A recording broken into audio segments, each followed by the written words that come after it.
嚟到語言頻道啦，今次我要介紹一隻唐樂，佢要讀揭翅槍呢個我古裝嘅，佢配置角，而家我配置455B。但係咧唔好以為佢得一種配置嘅喎，咁其實佢可以轉換模式嘅。係啦，就做翻啦，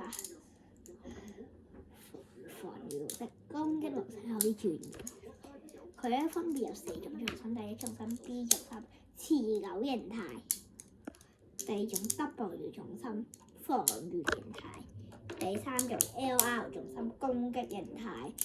第四種H 重心平衡形態，最後一種係 TK 重心低高切換嘅形態。即係佢有萬種對戰方式嘅，之後再拍對線啦，因為我哋而家冇時間啦嚇，所以咧我都唔知下次拍片係幾時，因為我係不定時出片的，係有時間出下，有時間出下咁噶，所以真係超難出片。